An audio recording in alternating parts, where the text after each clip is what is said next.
Good afternoon, and welcome to the first in-person meeting of the Public Safety, Transportation, and Environment Subcommittee of the Budget. It's good to see everybody here today. Thank you for finding your way up to the dark corners of the fourth floor.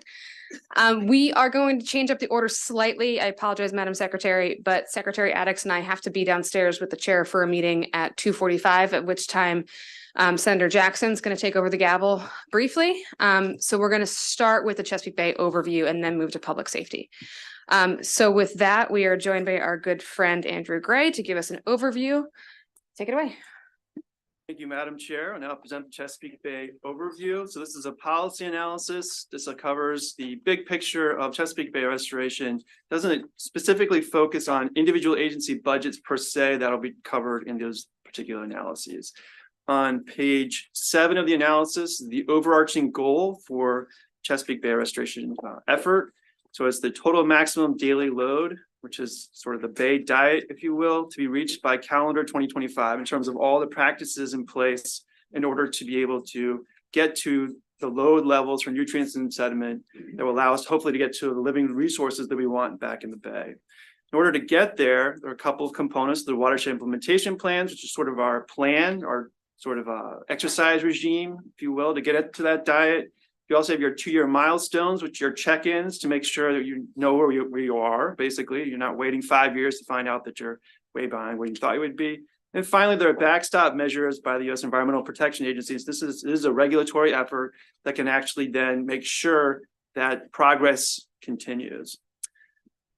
I like to look at the maps on page 11 for the big picture. This is a little dated, it's 2019 data, but it does reflect kind of the overall picture. The map on the left shows the agriculture area in the watershed in terms of the loading from land river segments. So predominantly an agricultural nutrient and sediment loading situation.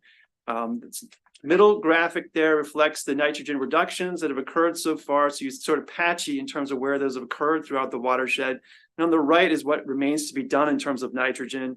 And you're seeing a lot of work still needs to be done in the Shenandoah River Valley, up through the Lancaster, kind of Pennsylvania agricultural region, and down through kind of the Delmarva Peninsula. In terms of Maryland's progress reflected on page 14 at Exhibit 4, the things were looking pretty good, and then we had some troubles with our major wastewater treatment plants. So if you look between 2020 and 2021, that top total line, things went backwards. We actually were loading heavier. We were putting out more pollutants than previously. So in 2022, it's a good sign that we've gone down a little bit. It means that we're getting back on track. Back River and Patapsco are now functioning properly. And that means that certainly in the wastewater sector, we're in a lot better position. Still a lot of work to be done in the agricultural sector. And we also have to hold the line in terms of the stormwater and septics going forward. In terms of Maryland basins, Exhibit 5 on page 16. This is really a story of sort of the Western Shore being more urban. This is reflecting the fact that we do have these 2 major wastewater treatment plants that have been loading more heavily on the Western Shore. And then the Eastern Shore is more agricultural. So those are kind of the 2 major areas where a certain amount of work still needs to be done. The overall progress for the TMDL is shown in Exhibit 6 on page 18. This reflects the big picture of all the different states. Delaware is at the top there because it has the most work to be done in terms of the percent reduction, but it's a very small amount. Pennsylvania, the next line down, really is the kind of the lion's share of the work that remains for Chesapeake Bay restoration, and largely reflects what is the reason why we're not going to get to the TMDL by 2025. Thus, some miracle occurs. The overall funding picture is reflected on page 22. So there's 3 different levels you can think about Chesapeake Bay restoration in terms of the work being done. The overall restoration effort includes more than just the nutrient and sediment reductions. It includes environmental education, land preservation, transit projects, and so forth. You have your 2-year milestones, which are really nutrient and sediment reduction focused. And then at the micro level, you have the Chesapeake and Atlantic Coastal Bays 2010 Trust Fund, which is looking at the non-point sources for nutrient and sediment reduction. So it's one particular program. So the overall funding exhibit showing it on page 8, on page 23, Exhibit 8, reflects the change between fiscal 24 and 25. It's around $195.5 million decrease in overall funding for the Bay restoration funding in the governor's budget. This largely reflects a reduction in transfer tax funding that supports the program Open Space, Rural Legacy, and Maryland Agricultural Land Preservation Foundation. This is due to the fact that we're seeing a reduced estimate in the transfer tax revenue estimate, and we're also having to account for an optimistic estimate 2 years ago. So the estimate you used 2 years ago is too much. We're now having to account for that in this fiscal year. So it's the double whammy of both. We expect less money to be coming in, and we have to deal with a deficit in a sense from a prior year.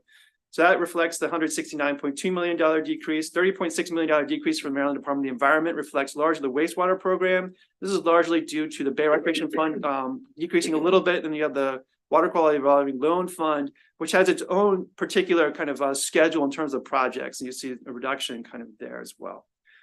The trust fund, the 2010 trust fund, is Exhibit 9 on page 26. So this is kind of the more micro level non-point sources for nutrient sediment reduction. It's a $13.8 million increase between 24 and 2025. The big increase there is for the competitive grant program, showing the lower right corner, $12.9 million. One thing to note here, there's $2.5 million in general funds reflected in 24 and 25 that would be contingently reduced in a provision in the Budget Reconciliation and Financing Act, which would then be substituted with an increase of special fund appropriation from this very same fund. Very confusing. You reduce the general funds going into it and say, all right, you're getting less money, but you have to do more. And that's effectively to allow for $2.5 million in savings and to still fulfill the Tree Solutions Now Act requirements. Trust fund recommendation at the top of page 27 is to include that narrative again, and then that'll show up in the Department of Natural Resources budget. In terms of the second issue, historical and projected Chesapeake Bay restoration spending, report done every year, comprehensively done by the administration, reflects information about all the sectors and what's being done. Timing issue, basically the model, the Chesapeake Bay model is tweaked periodically. As a result of one of the recent tweakings, it looks like we had to do more work than previously estimated we had to be doing. That additional work will be done after calendar 2025. The understanding is, look, we can't load on additional work when we haven't even reached the point at which we're supposed to do the original work. There's a consent decree. We'll talk a little bit more about that for Back River and Patapsco. The load reduction plans, it's basically the idea that we had a margin of safety, and we're sort of rapidly eroding that margin of safety because of the additional work that needs to be done, climate change, wastewater treatment plant failures, which hopefully will get back online, but certainly a number of challenges that are keeping us from being able to have that margin of safety that we really did have a great plan, and now we're kind of eating up the plan's comfort zone. Federal funding is great, but the administration does point out that money does not allow for the funding of positions to go get more of the money or try to administer that money, and doesn't provide for positions to implement the work either. So those would be considerations perhaps for additional federal funding in the future. Ongoing challenges, climate change and population growth are unchanged. They're the big kind of long-term challenges. Then moving on to page 28, there's a new executive order, modifies the Governor's Council on the Chesapeake Bay to allow more cooperation between the agencies, less stovepiping. We'll talk about the Condomingo Dam in a little bit. And finally, there's this move now to our health indicators in terms of local research, looking at resources in the Bay as living resources, as opposed to just focusing on the load reductions. GLS recommends narrative, requesting that report to be included again. That'll be in Department of Natural Resources budget. The bottom of page 28, the comprehensive evaluation of system response, a big report. Basically, exhibit 10, on page 29 reflects the kind of big picture here. What's happening is we have the pollutant stressors. So those are the nutrients in sediment, nitrogen, phosphorus in sediment. If we reduce those, the theory is that will bring our dissolved oxygen levels up, improve water clarity, and reduce the chlorophyll A in the water. And then those factors will then allow for our living resources to rebound. That's the designated use for the Chesapeake Bay TMDL. The challenge is when you kind of go down to the bottom of that graph and go up the right-hand side, is that there are multiple steps there, of course. You have to do the reductions to get the kind of chemical responses to get the living resources back. So there's a lot of chains there. Within each of those chains, there are steps with gaps. So the administration has talked about implementation gaps in terms of we're doing less perhaps than we need to be doing. There's response gaps where what we're doing is not having the effect that we thought it would have. And then there's uncertainty in the science in terms of how Chesapeake Bay actually functions. We're finding out more that there's water temperature, pH, salinity, toxics, and fine sediment are also major contributors to the living resources. And therefore, there's a lot more to worry about than just nutrient and sediment reductions. DLS recommends the administration comments on the fiscal 2025 budget, how it reflects the new policy direction being taken to address the shortcomings noted in the report just noted, and in particular, the pay for success outcomes-based model of funding and the need to target funding to the areas with the greatest possible nutrient and sediment reductions and living resource improvements. Moving on to the fourth issue, the Choptank River watershed challenges and opportunities. The Choptank River watershed has had a number of challenges in recent years in terms of its Chesapeake Bay restoration work. And this is challenges both in terms of the watershed on the land, in terms of the reductions, and then also the response in terms of the water body itself. And one of the concerns here is that they have a very low stewardship index in the sense that there's it appears to be less volunteering going on relative to kind of community efforts. The Envision the Chesapeake Partnership has been formed with a number of agencies, local, state, and federal, with the idea of coming together with a common vision, a common agenda. TLS recommends the administration comment on the capacity of that partnership to reverse the lack of progress in the Choptank watershed and to comment on how targeting could help improve things there. On the bottom of page 31, is a new model talked about, the Chesapeake Bay land change model. So basically, the U.S. Geological Survey and other researchers looked at 5 different future scenarios shown on page 32, kind of current trends, historic trends, and then various overlays in terms of how things could be changed or modified behavior-wise to see how that affects how Chesapeake Bay restoration works in terms of reducing of nutrients and sediments and improvement of the bay, and then also for land conservation and agricultural preservation. So the model determined that growth management was the most effective for Chesapeake Bay restoration purposes in terms of the nutrient sediment reductions, but it didn't get at the targeting of the sensitive natural lands, nor did it get at the kind of need to kind of target for agricultural preservation as well. So it needs to be apparently a model where you have a combination of growth and forest and kind of agriculture all in the mix in terms of how you're focusing your resources and efforts. GLS recommends the administration comment on the value of growth management and strategic land preservation for the Chesapeake Bay restoration effort and what those plans, strategies would play out kind of going forward. On the bottom, page 33 is the Conowingo Dam. A couple components here. The Conowingo Dam is a peaking hydroelectric facility, meaning that it comes online when we need power, not when the kind of the base load, kind of when everybody's just using regular load, when we need extra power. It's also a fantastic trapper of nutrients and sediment, which has led to all sorts of consternation about who's responsible for that sediment. Is it Pennsylvania? Is it Constellation? Or is it all of the states combined? So there's a Conowingo Dam watershed implementation plan now, requires 6.75 million pounds of nitrogen to be reduced. And Maryland has provided $25 million towards this effort, which is very exciting. It's a request for proposals went out for a Pay for Success model run by the Susquehanna River Basin Commission. Responses were provided recently, January 22nd, and apparently they were robust responses. Very exciting to find out what does that mean in terms of how that Pay for Success money will be used to then advance the Conowingo Dam watershed implementation plan. In the middle of page 34, talk about the relicensing and settlement agreement. So the Conowingo Dam relicensing process has been restarted after it was abruptly stopped by the U.S. Court of Appeals. So that process involves the Maryland Department of the Environment has reached out to stakeholder entities and received responses. And just one thing to point out, there's a settlement agreement worth $200 million with Constellation Energy. For 50 years, Constellation Energy would provide funding for restoration in the Susquehanna River Basin. Big question here is what happens to that plan if we have a new water quality certification?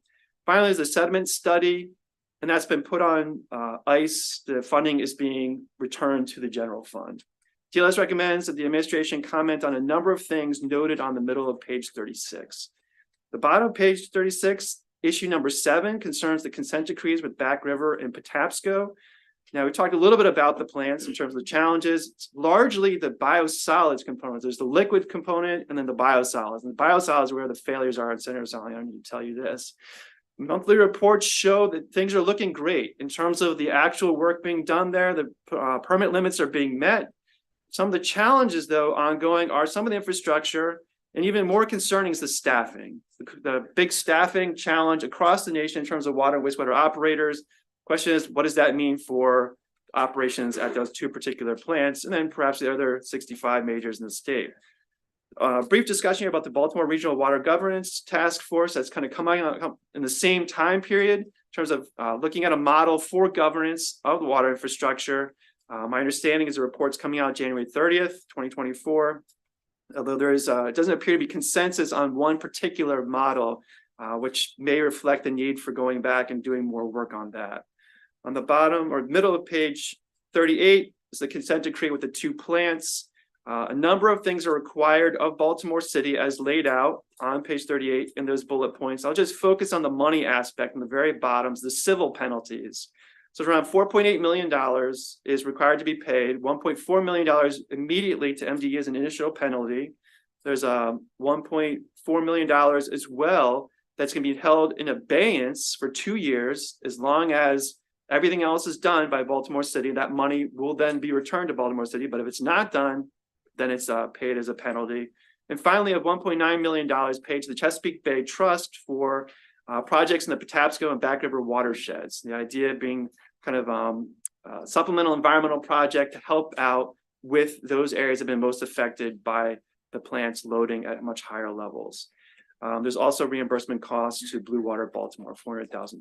DLS recommends the administration comment on the status of the consent decree and kind of what it looks like going forward in terms of staffing and their permit levels.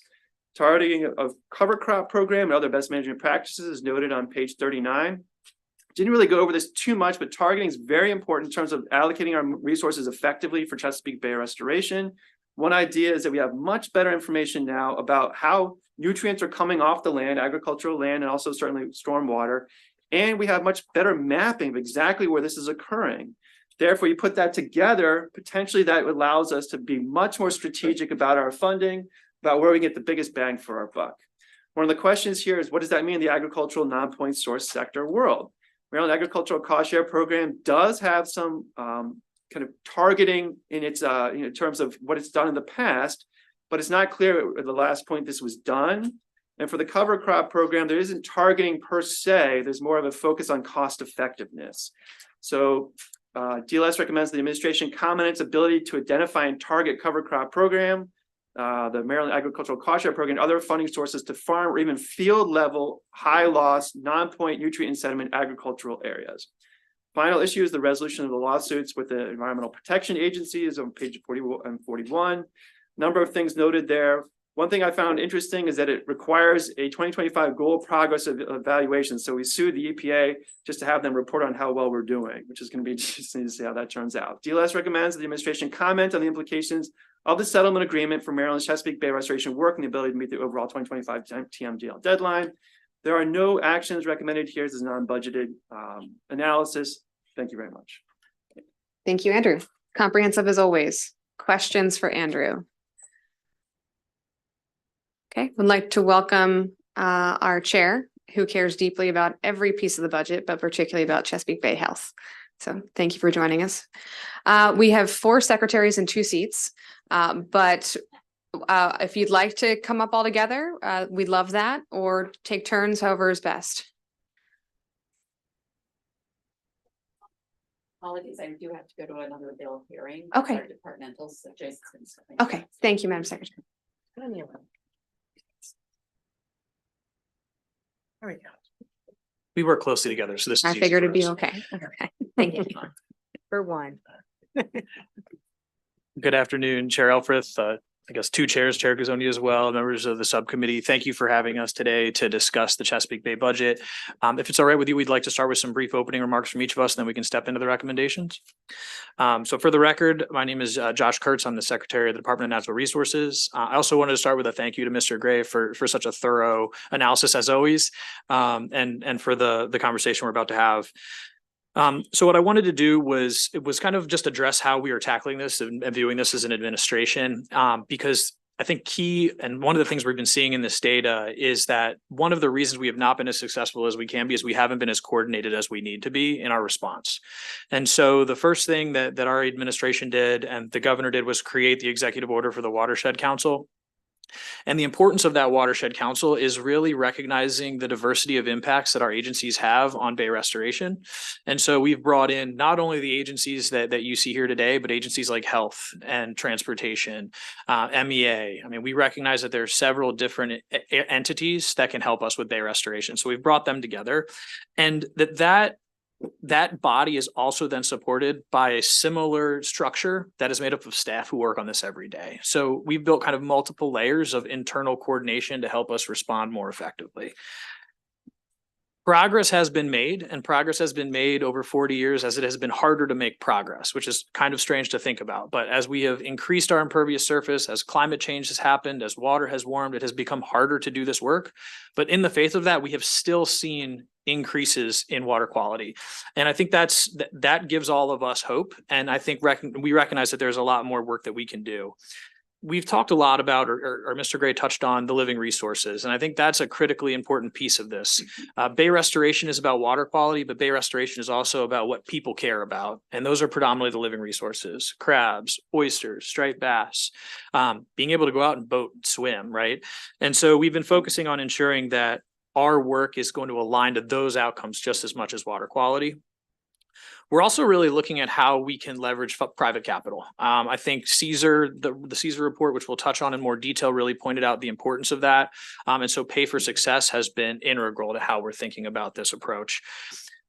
And at the core of all of this, and Mr. Gray touched on this, is we have better data than ever to be able to make good management decisions. We have very fine scale data. And as our governor says, we're data driven and we're heart led. So what does that mean?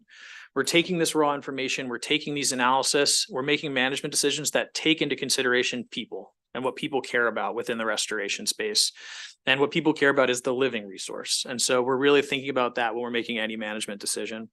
So at DNR, just a couple brief things that we're focusing on. The living resource itself, how are we doing that? Well, we're looking at geographic overlays. We're looking at really building out data that people can use and be very transparent with our decision making. We're focusing on equitable access to the resource. I think everybody who's in Maryland knows it can be really hard to put your boat in the water. It can be really hard to actually get to the water. And so we're focused on making sure everybody has equitable access to that. And we're thinking about how we're allocating our resources, what we're here to discuss today, and making sure that every dollar we spend is getting the best rate of return for every Marylander in the state. And with that, I'd like to turn it over to my colleagues. Thank you. Good afternoon, Madam Chair, Mr. Chair, and members of the Transportation Environment Committee. For the record, I'm Serena McElwain, Secretary of Maryland's Department of the Environment. I'll start by saying, which we all know, our beautiful Chesapeake Bay is not just simply a body of water. It's a reflection of all of us, our history, our challenges, and our potential as well. So my responsibility as a regulator is to ensure that we strictly enforce laws and regulations to keep pollution out of the waterways. Every drop of water is really important. And Governor Moore, he's directed each of us to take a new approach to make sure that the Chesapeake Bay is thriving and it's alive. And that's what we're doing. You mentioned, Secretary Kurtz, about the new focus that we have that's guided by the governor's executive order, but it's also guided by new principles that we came up with and we talked about, and we think that they will guide us. And those principles are 3 R's. 1, it's all about reinvigorating what has worked.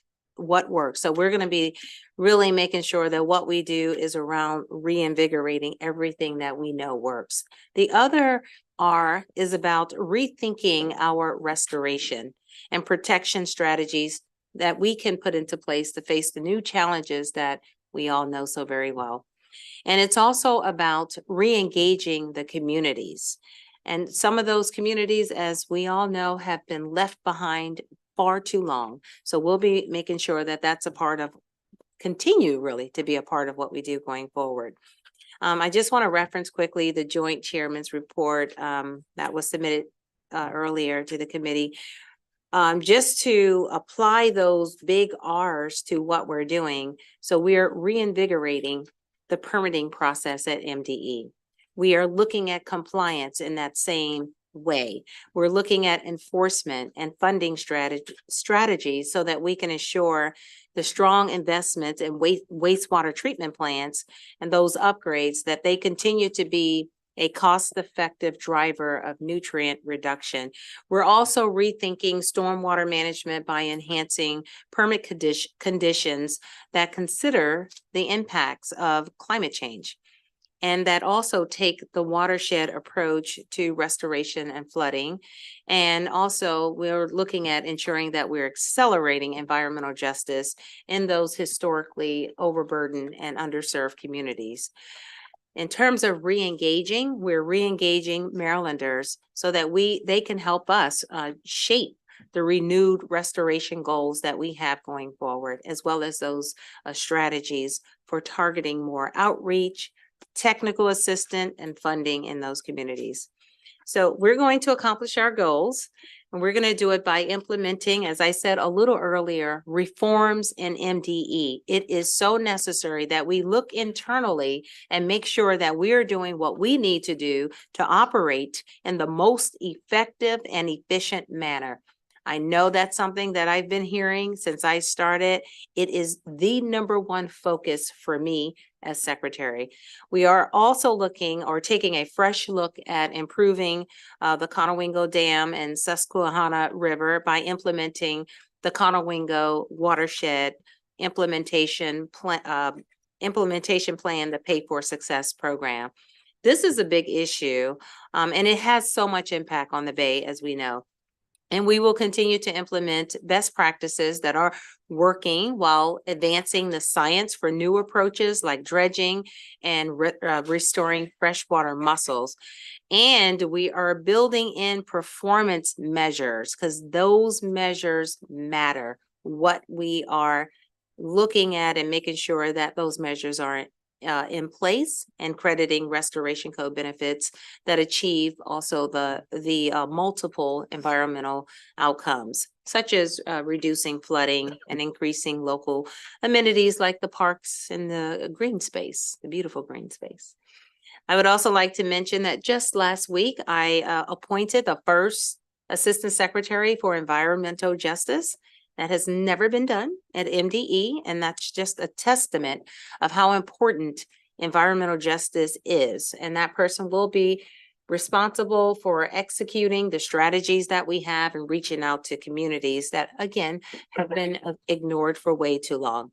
So I am committed to turning our vision into a really vitalized Bay, making sure that that's a reality. And with your support, I know we can do that. I'll turn it over to you now. Thank you, Secretary McElwain. Good afternoon to our chair and our chair just present, and to the members of the committee. Thank you very much for your interest in this topic. At the Department of Agriculture, and for the record, Kevin Addix, Secretary of the Department of Agriculture. In our department, we are working with and regulating and representing an industry. And that industry needs our help, needs our guidance, but also they are on the cutting edge. And we're adopting some of the practices that we've seen out in the field. We are outward looking. We are adopting some of the practices that we are seeing in other states. We also have the pleasure of being in the lead on many of these practices and have been very willing and happy to share those experiences with other states. We're also in the business of growing food in the state. We're in the business of growing our soil to make sure our soil is healthier. When we have healthier soil, we can reduce runoff. When we have healthier soil, we can capture more rain. We can keep nutrients on the ground. And of course, when we have healthier soil, we have healthier farmers. And by health, I mean profitable. Because in this industry, profitability is what's needed to make sure that our farms are preserved as farms and that our rural areas of the state remain rural. As was mentioned by Mr. Gray, we have really incredible cutting edge best management practices that we deploy all around the state. We are taking a new tact by focusing them, targeting them not just toward practices around the state, so manure sheds and cover crops and on and on and on. We are targeting them geographically, and we will be working with our peers, and the collaboration has been very, very strong. We'll work with our peers to designate areas of the state down to the stream, down to the very localized watershed level that need the support of all of these best management practices so that we can target for results. Something we learned when visiting Pennsylvania a few weeks ago and meeting with their 3 departments that oversee land, water, and agriculture is that in certain parts of Pennsylvania, just like in certain parts of Maryland, residents do not have a direct connection with the bay. They don't go out on the water, they don't fish, they don't crab, they don't have kayaks. And so the bay can be, I wouldn't say irrelevant, but it's something that's a bit more abstract to someone in middle Pennsylvania or eastern Pennsylvania. And so what they do through this targeting is focus on that stream that everybody grew up next to, that everybody farms next to, that people drive over. They focus on that stream. They bring in the best management practices. All of those tools exist currently, and hopefully in a bit of time, the stream has been restored. It can be delisted. They can have a ribbon cutting, have a celebration. The community feels great about it. Everybody was involved in that, and we're going to be trying that here because we think it's a great way to progress bite by bite and hopefully see some real big successes. We have 52 staffers and many more out in the district that are working on the ground with farmers, farm by farm, to improve practices and make sure that we're doing everything for the good of the bay. So thank you very much. Here. Sit here. Hearing was moved again. Oh my goodness. Okay, I can see this one. Okay. Good afternoon. Good to see you again, Chair Elfreth, and everyone. Thank you for being here with us today to talk about this really important topic. For the record, I'm Rebecca Flora, Secretary of the Maryland Department of Planning, and with us and tag teaming today is Jason Dubow from our team, also our Manager of Natural Resources. I just wanted to share with you our agency. We're involved with really all aspects of the Bay. And I like that we're now using watershed because it really was, very concerted, intentional to think in this broader watershed. But really, as it relates to regeneration and adaptation, which we've had to do, as civilization over years and years. But doing that, we do that through active participation in commissions and providing technical assistance to our sister agencies. Our presence here today is really about the non-point sources that are occurring from growth and development practices that account for nearly 20% of the total of pollutants. The other aspect of our agency is that we're the home to the state's data analysis center. So with data that's showing that we'll be growing as much as 1 million people between what was the 2020 census and 2050, we have to also look at that reality. And that's only if we continue on current trends. A lot of disruptors, we've just experienced a few that could result in more. And we would like to see some more growth in the state of Maryland. It also could result in a lot less. We have to constantly be adjusting models and really be looking at those realities. And that's something that we help to inform also from our agency. So growth is critical. It's critical to our economic vitality. We need diversity in our society and in our ecological systems if we're going to have healthy communities. Our role is to ensure that that happens in a sustainable, balanced manner. As a farmer developer and a green building practitioner, I know we can do this. I know it can happen. We can do balanced, sustainable growth, but it's not easy. I've been in those shoes. I know how hard it is. It takes an incredible amount of cooperation and collaboration. And that's what we hope to do through our Smart Growth Subcabinet, and the fact that my other agency secretaries are part of, along with many other secretaries, because without that forum, without that point of realizing that our objectives aren't always the same, we have to figure out where that balance point is. And we feel that not only because we all work very closely together, but also through that forum, we have a place to find that center ground of finding balance between all of these things we're trying to accomplish. So I think, the hat we wear at planning really is one about connecting the dots, bringing everything together to balance all of these different competing interests that we're trying to do to create not only healthy ecosystems, but also healthy community systems in terms of creating the opportunity for economic vitality and growth, and doing that in a very balanced manner. And so I will stop there because I just wanted to give you that holistic picture of where we fit into this equation. And thank you all very much for being here. Thank you. We're glad you could join us. Before I forget, I want to acknowledge our former colleague, former Senator Barry Glassman is in the back. Thank you for joining us, Senator. I will kick us off and remind the subcommittee, these overviews are a great first bite at the apple. All of you will be before us again a couple of times on different issues, but I greatly appreciate this overview. Andrew, it's very comprehensive. A couple of themes I heard throughout your presentations, and I greatly appreciate it. Cooperation and collaboration. And I think that's a new theme for this administration. And each of you are responsible for a very significant piece of this puzzle, but it will not be achieved alone. So I really appreciate the collaboration you've already demonstrated between agencies. And then obviously I've been talking about it for over a year, and the subcommittee is going to get very sick of me referring to the Caesar report, but I greatly appreciate this administration's full-fledged acknowledgement of the work our scientists have put into that. And I looked at it, as I said last week when we met on this, I look at it as a very healthy thing for us to take stock and recognize what we've done well, what we haven't done well, and what we need to do better together. And so I greatly appreciate all of your departments fully embracing that report and pivoting where we need to pivot. And that's really what we're here to talk about. With that, Senator Salling. Thank you, Madam Chair. I want to thank you for all this information. It's very important. There's a couple questions I have. I know, and I appreciate going up to Pennsylvania and talking with them and meeting with them and partnering with them. But I know we have other states that are partnering also. And I know our federal partners with the governors, we need to see eye to eye in making sure that we come to a point in continuing protecting our bay and everything that's coming down from their areas. How is that going, and with that communication with New York, with Pennsylvania and others? And I know it needs to be ongoing, but what more do we need to do?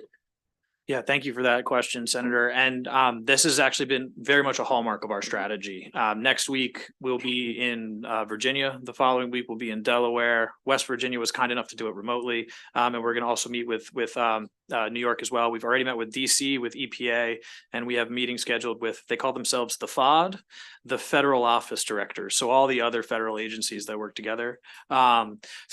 And the reason that we're doing this is because of a leadership role that the governor took on rather quickly of taking office. So we are the chair of the Executive Council of the Bay Program, the state of Maryland, and the governor. That also means that we are the chair of the Principal Staff Committee. And as the chair of the Principal Staff Committee, we thought it was important to get out to each one of these different states and partners and understand what are the things that are important to you, what works well, because we're about to go into a negotiation. And that negotiation is, what does post 2025 look like? And it's important for us to build that basis of partnership. And I think going to your house, right? Like going to where you are is an important way to do that. So that's very much been a part of the approach that the governor has kind of set us on, is taking that leadership role of the Executive Council. Thank you. And it's good that we extend ourselves to other states. But now getting back locally, we see some of the things that has happened locally with Back River and Patapsco. And we know how important that the state was a very vital part of that, and the changes that we made for the better. Everybody would have loved to see that continue with the state, because we see the outcome, and that's really important. But how are we going to make sure? Because civil penalties and everything and all these things that we see in place now are really important. But how are we going to make sure that we keep that line tight? That we make sure that there is continuing accountability, that we're seeing what we're seeing, but we're not stopping there. We're going to continue on. We're going to move forward. We're going to make sure we are doing better than New York and anybody else, because we are the example we need to be. So how are we going to make sure that they are going to toe the line? Are you referring to the wastewater treatment plant? Yes, I am. Sorry. Okay. Well, one thing I want to just make clear is we haven't walked away from working with the city, the county. We are right there. We're holding them accountable. We didn't just have a dissent decree and said, okay, this is great, and walked away. We are really working closely with them. I know that there are challenges with staffing and recruitment and retention. All those things lead to problems if we're not paying attention. So they're required to send us a report on their strategies for ensuring that they have the right people in the right place to do the job. We did get that report about a week ago, and we're looking at it now. And we're paying attention. We're there. We are still ensuring that we have the inspections. We're there all the time. Our folks are out there, so they see us. And we're still, as you mentioned, enforcing too. No, I appreciate that. I Yes. appreciate that because we all visited there at the same time, our committee, but that being my district, and Yes. as you know, my delegate is very adamant about this. Oh, And yes. our councilman, so no, I appreciate that. It's very important. And if I could, one more question, and this goes back to a plan that we were looking into, flooding areas, which it's a big issue. I know here in Annapolis, but in Turner Station, we had a plan there that we worked with private partners that they wanted to make sure that the area around there would not flood out. Turner Station home areas where we would have high flooding areas, we would have winds that would come in, the homes would literally have major problems of water damage. And so we've had plans with them and worked with other departments to see how we can use areas of dredging to be an example to prevent that. And a landscape in an area that we could make sure that this example could be used in other areas like Annapolis, like other areas where they have this problem. I don't know if you've looked into that because I do have those plans. We move forward, but it seemed like it's been at a standstill. So this is something we could talk about offline and have an opportunity to look into. I Okay. think it's a benefit for this example to be used there, but can be used in other areas. I appreciate that. Lee, are you here? Do you have some feedback on that? No. Okay, so yeah, let's talk about that offline. We'd love to see what you have in terms of benchmarking so that we can make sure that we're doing those best practices everywhere. So thank you. And we have private partners that have funds that would help. So that's always a good thing. That's Thank you. even better. Thank you. Thank you. Wow. Thank you, Senator. And I think we're going to hear a lot of themes that we're going to be continue to talk about over the course of session. And the wastewater treatment plant theme certainly is very much this committee's interest and responsibility, considering the $2 billion of investment from the state and federal government. And so we want to make it right. We want to be partners with you and with the locals in doing so. And so I think we're going to talk about this a lot. Okay. Okay, Senator Thanks, Beth. Jackson. Yeah, I expect. Thank you, Madam Chair. Great to see you all here. I love the theme of collaboration. We have a lot of work to do. A couple of things. One, Madam Secretary, McElwain, if we have two. You do. Congratulations on the, did you say assistant or deputy secretary? regarding Assistant EG? Secretary. Assistant Secretary Very high for the level. EG. Mhm. So that's very important for us as we move forward. You mentioned performance management, performance measures. I am curious to know if the other three secretaries have in place performance measures as well, and a report out mechanism, duration, and is that part of, and if you all do, if that your collaboration efforts, will they cross blend, right? So if you're working on stormwater management and there's a performance measure that each agency is involved in, or will you be collaborating on that as well going forward? Yeah, absolutely. I think when we look at the strategic plan that the administration has put together, the hallmark of that is key performance indicators. And what I think we recognize and is key for collaboration is that those metrics need to talk across agencies. We have MFRs, which we've used as kind of some of those metrics for a while. But one of the things we've been discussing within the council is kind of how we put a little bit more qualitative lens and how we build those key performance indicators across our agencies. So that, I think the only way we know if we're going to do something right is if we can measure it. And so that is very much a hallmark of the strategic plan build out is having not only objectives and strategies, but key performance indicators that allow us to measure that and be transparent about where we are. Thank you. And there, and for me, and the reason, and we'll keep it brief today, but those collaborative efforts, we're looking for those performance measures to be collaborative as well on the challenges that we have going forward. So that's great to hear. And secondly, I think as we were talking earlier, Mr. Secretary, about some of the challenges that we have, everything from runoffs to the flooding that's everywhere now. It's not just in the typical concentrated areas. So the collaborative efforts, Madam Secretary Flora, from a planning standpoint, you talked about 2020, 2050. Any projections regarding the challenges for stormwater management and the growth, the build out areas that we're looking at in the state, and from everyone's perspective, the nutrients and the healthiness of the grounds that we're looking to expand, not only our population, but our activities. Yes, and thank you. I think that the number one measure that we actually look at and actually work with our partner agencies is around development within priority funding areas. So we report on that every year. It's actually part of our smart growth subcabinet. Pleased to say we're doing fairly well. The question will be, and which is the one I really want to ask, is at what point does growth start exceeding the limits to growth, so to speak, of those areas? One of the things that I was very excited to see recently when we did our Sustainable Growth Awards was that Baltimore County is actually doing a very innovative modeling process to look at retrofit. So I think we have a lot of work to do to really understand what we can do to circle back, to improve the practices that are already in place and improve existing development and retrofit of spaces, and then continue to, of course, look at the priority funding areas as a way of really concentration population centers.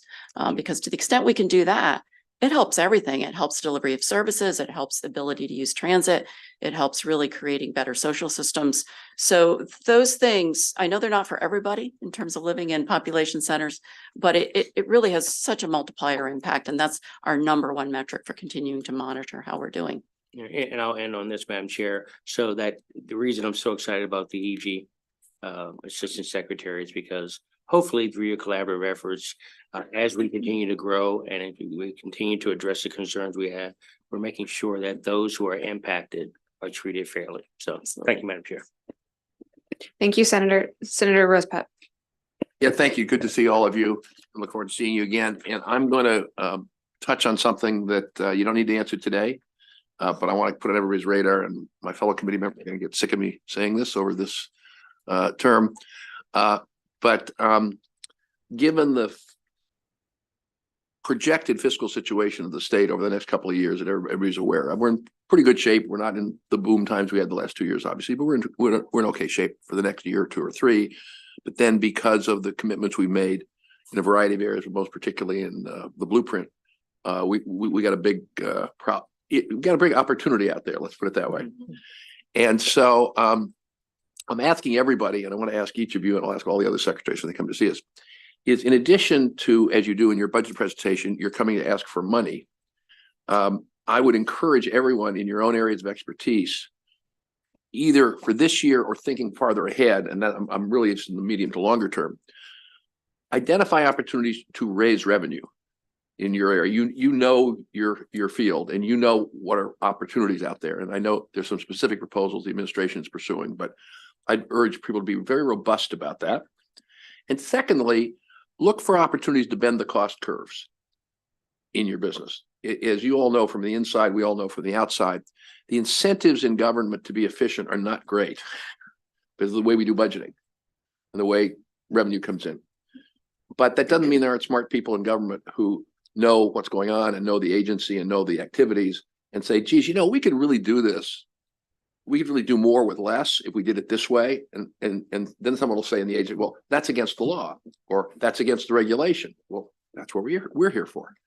So I'd urge you to think outside the box and encourage your folks to think outside the box, to come to us with ideas of ways to raise revenue for the medium to longer term and ways to bend the cost curves.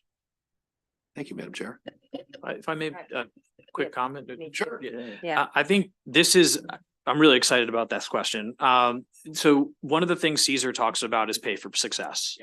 And I think that's an area we have untapped potential, but we have a significant number of tools that frankly you all gave us with Conservation Finance Act that allows us to do just that, right? It allows us to think about, okay, we can be a much larger buyer. So how do we bring the costs down for projects? But also, how are we working with private industry that is maybe doing, if you're a landscaper, you're buying a lot of materials that you would also use for a living shoreline. So if we're going to do a pay for success contract, we're looking for X amount of nutrient reduction and X amount of habitat created. You could, as maybe a landscape architect, look at that, buy a little bit extra, drive your costs down, put in one of these projects, right? And so I think pay for success is important. To your point about it being challenging in state government, I think that's one thing we found. We have a procurement exemption right now at the Department of Natural Resources to help us do more pay for success. What we've found is that the eMaryland Marketplace component to procurement, we put out the request for proposal, we get back that proposal where they say, okay, X amount of money to do this project, here's the outcome that we expect to get, and then the plan to verify that. And then we have to go into eMaryland Marketplace, wait 6 months to 12 months. And they're working with private investment, right? So that capital it's cost of capital, right? So it's making that project harder for them to do. So we're seeking that. I know all of our agencies are looking for these creative opportunities. But I do think this is an area where we have significant untapped potential to really drive the restoration economy here, which is inherently local. I just want to take a minute to brag about Maryland. You said that you want us to show up with ideas and be innovative when it comes to the budget and in terms of bringing in funding. Maryland, that is what we do. And in MDE, I will tell you, for 15 years, we have the Regional Greenhouse Gas Initiative. And as you know, that's an innovative way to not use taxpayers' money, but make polluters pay. And we are generating, as you know, a lot of money, $150 million yearly. And we will continue to think about innovative ways like that to bring in funds for Maryland.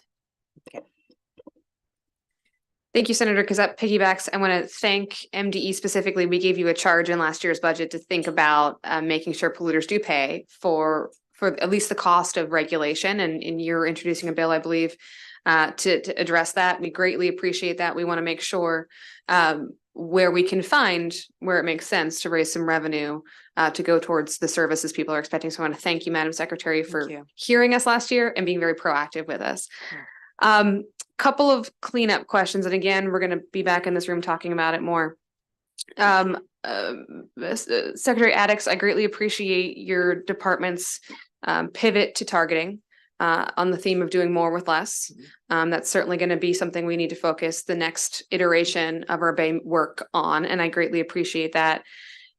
Secretary Kurtz, obviously, our budget overall went down significantly because of POS funding and the real estate market just not being as robust as it once was.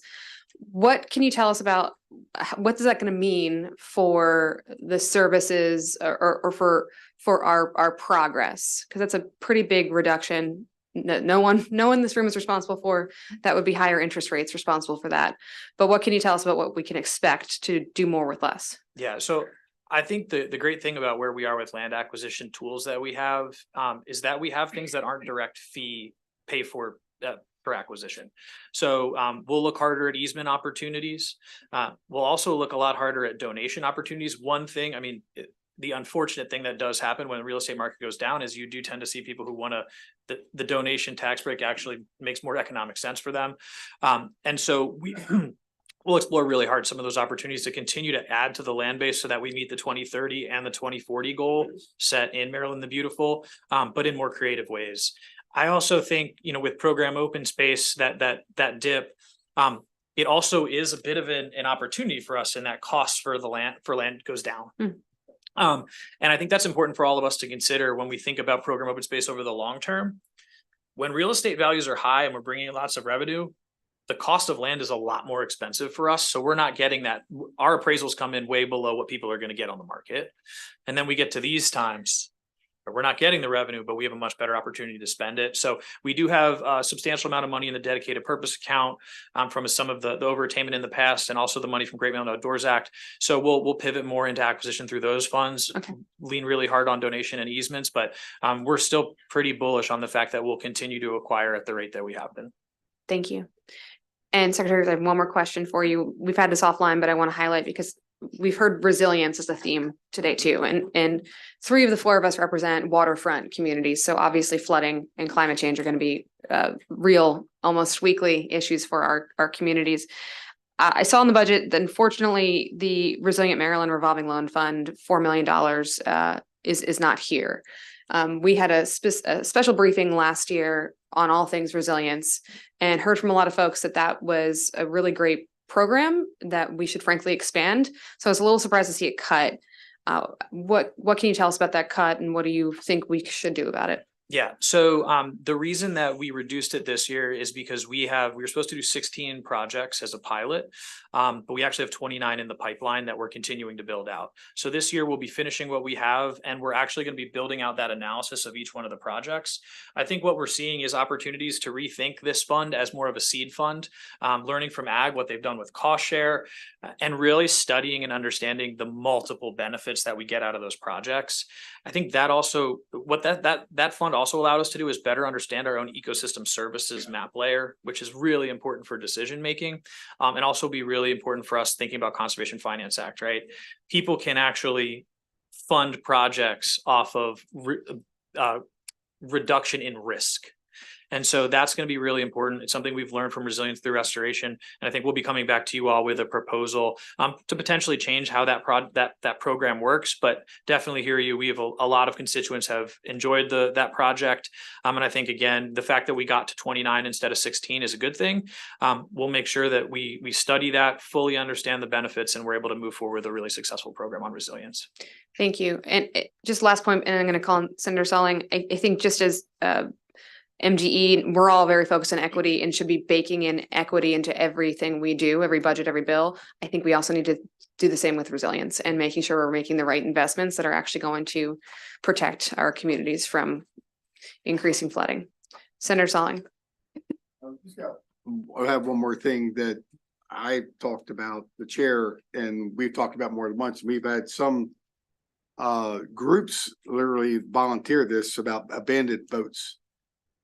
And, it's something that we've talked about, but I think it's something of importance how we see this even more. And I know in our area, but I see in my area, and how we have groups that are literally, well, they want to be proactive and want to move forward to work with the departments and work with you and literally make sure we can take care of these issues before they become a major issue of pollutants, like the materials and things that are in these boats and how they could just sink and ruin an area. Mm-hmm. And so maybe we could offline have that conversation to see where we can go, that they would in every way, shape or form help and take care of this. Yeah. And it'd be less of a burden for the state of Maryland. But we'd have good private partners that work with this. So I think it's a good opportunity to talk about that. Absolutely would appreciate that. And I think we've been studying vessel turn-in programs that other states have, which a lot of the abandoned boats we find it's people that end up being unable to afford the boats any longer, but there's also a cost to get rid of that boat. Yeah.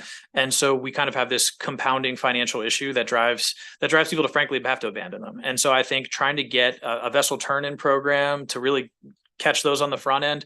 And then we've also been talking actually with Baltimore County and their Marine Police Unit on ways we can be more effective just in the marking of those boats and making sure that NRP gets to them before they sink, because we recognize that significant issue for not only the environment, but navigation, and then a much higher cost to the state. So that is something we're working on and be happy to have that conversation with. Thank you very much. Thank you, Madam Chair. Everything comes back to the budget. It costs 3 times the amount of money to lift a boat and tow it than if we just towed it in the first place. So I want to thank Secretary and his staff at DNR. We've been working on this over the interim. And Senator, I actually have a draft bill for you to look at today that we'll get to you on that issue. Any further questions for this panel? Okay. Thank you all. Greatly appreciate the start of this conversation. Okay. Next, we have the public safety overview for the Department of Public Safety and Correctional Services, joined by Jacob Cash. Jacob, take it away.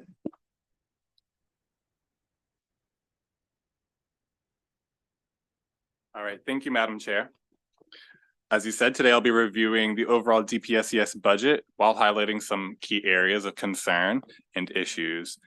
Some key areas I'll touch on are CO employment rates dropping, turnover improving for other positions, the growing population in custody, a medical contract dispute and the new procurement for that contract, and programming participation data.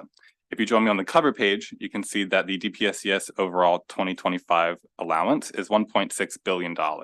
It's pretty stable between 2024 and 2025, only increasing by $1.5 million. The performance evaluation, which for this department consists mainly of population statistics, begins on page 4 with Exhibit 1. The average daily population in DPSCS custody, including the 188 individuals kept on average in local jails awaiting transfer to DPSCS, was 17,897 in fiscal 2023. Over the past 10 years, there's been a 28% decline, but from 2022 to 2023, there was a 1.4% increase, stopping that long-term trend. Primarily, that increase is seen in the sentenced populations, and the pretrial populations actually slightly declined, again for the second year in a row.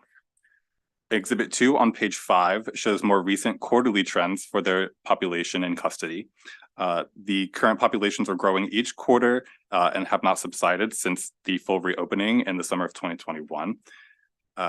Each month, about 54 added sentenced individuals and about 14 fewer pretrial individuals are in the department's custody.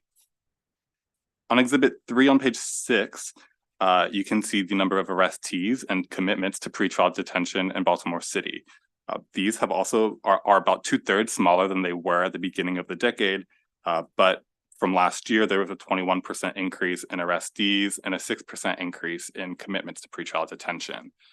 Even with those processing trends, however, as I just mentioned above, the accompanying average daily population of pretrial offenders did not increase. That's primarily due to the processing speed. On page 7, Exhibit 4 shows the number of cases supervised by various DPSCS programs over the past 6 years. Criminal supervision cases, which include parole, probation, and mandatory release due to diminution credits, increased from the lows that they saw in 2021, but they are still not as high as they were prior to the pandemic. The pretrial release program also increased cases by 11%, and DDMP cases increased 2.5% for those in the drinking driver monitor program. All of these case categories remain lower than pre-pandemic levels.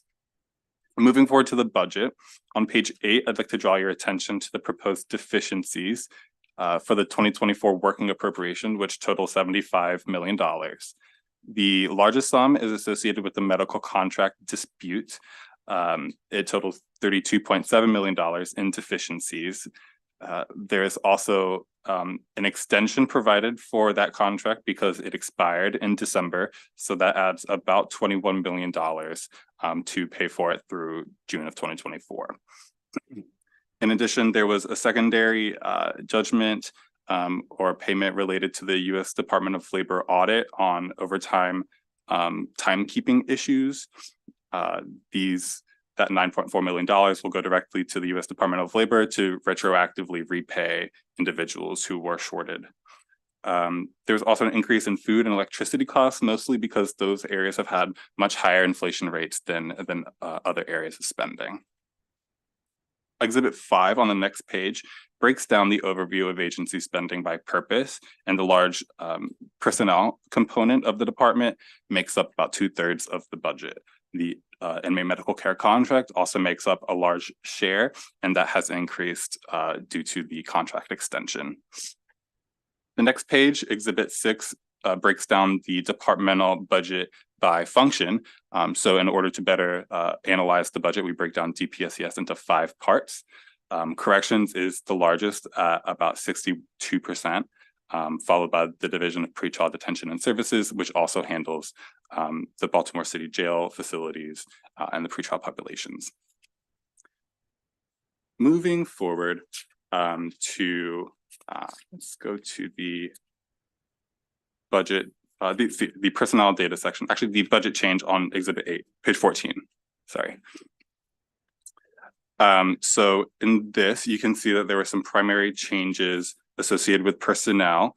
$37 million increased due to salary enhancements, while $23 million was needed in order to provide for the turnover expectancy decreases. So they're expecting less turnover, which means more people are hired, which requires more money.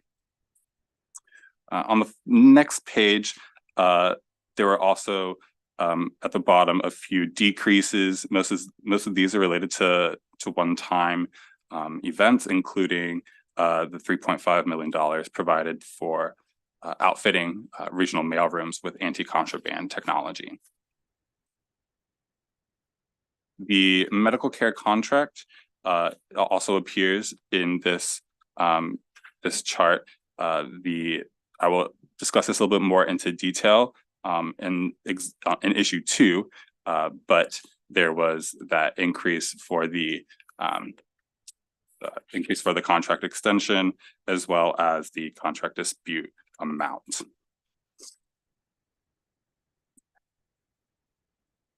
Moving to the personnel data section on page 17. There's 4 positions transferred out of the department into the newly independent Governor's Office of Children. But for the most part, the department's personnel component stays the same at 9,213 positions. The vacancy rate is currently 12.6%, which is an improvement over past years, but it is higher than the 11.9% budgeted, so there's room for them to improve their vacancy rates. Vacancies are lower by about 280 compared to this time last year. Exhibit 9 shows the administrative employees and vacancies by their rate of filled positions, and that's found on page 19. These are ordered in by number of vacancies. So the correctional dietary, maintenance, and supply officers have the highest number of vacancies that the department needs to fill for their administrative positions. However, by and large, they saw the most improvements across these administrative classifications of all of their employee classifications. Exhibit 10 on page 20 breaks down all of their positions based on those main categories of employee. Filled correctional officer positions have been declining, as you can see, and the filled administrative positions have been increasing. There was, the fill rate is lowest for the administrative positions, although they made the most improvement, and the CO vacancies are increasing. There's currently 681, and those are broken down in Exhibit 11 on page 21. You can also see a few times there were position abolishments, which reduced the number of vacancies. However, that the previous exhibit shows that the fill position rates have been lowering. In total, there's about 1,162 more positions for them to fill that are vacant. And the monthly changes in correctional officer positions are found on page 22. Exhibit 12 shows these and about 9 out of 12 months in both calendar 2022 and 2023, there were reductions in the correctional officer component. There was 123 fewer correctional officers employed in December 2023 compared to December 2022. There have been a number of targeted and general salary enhancements that have helped to improve hiring, not just for correctional officers, but across the department's various classifications. As I pointed out, administrative positions have had the biggest improvement. What this section of salary enhancements leaves out is that DBM personnel did recommend through the statewide personnel review that the midpoint for correctional officer salaries should be increased by about 9%. versus the midpoint for all other positions being increased by about 16%. Now I'd like to talk about overtime, which on page 25 in Exhibit 13 shows spending for each fiscal year since 2014. It has been increasing pretty consistently with only a drop off in 2021, which was related to reduced overtime utilization.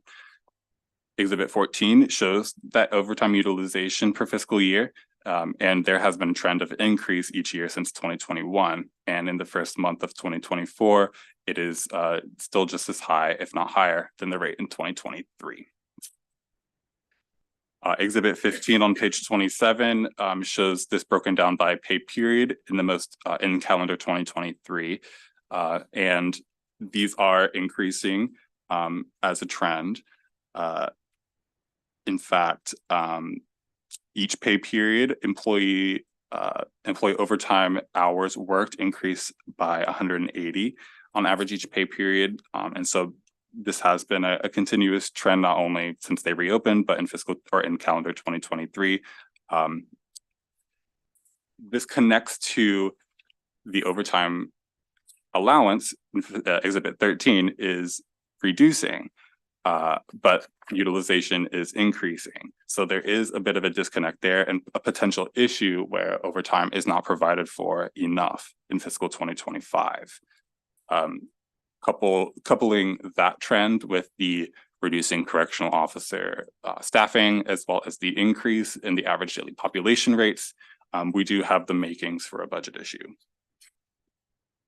The next issue I'll draw your attention to is on page 28, which is regarding the medical contract dispute. There was a contract dispute with Corizon, which has gone bankrupt and is now called Yes Care. But for the purpose of this medical contract dispute, I'll be referring to them as Corizon. The contract originally had a flawed accounting methodology in the request for proposals, which then created an issue during the contract period. This was relating to recovering Medicaid payments when it was not Corizon making those recoveries, but a third party. And this ended up reducing the amount that Corizon was operating with compared to how much they would need. Over the course of that contract, the dispute was brought before the Maryland Board of Contract Appeals, and eventually this past year, the Office of the Attorney General recommended to approve a settlement agreement, which totaled about $39.7 million, including a settlement amount, as well as the waiver of liquidated damages. So as I mentioned previously, $32.8 million of that amount was provided for in fiscal 2024 through deficiency appropriation. And that contract period did end in December 2023, requiring $20.9 million to extend that contract.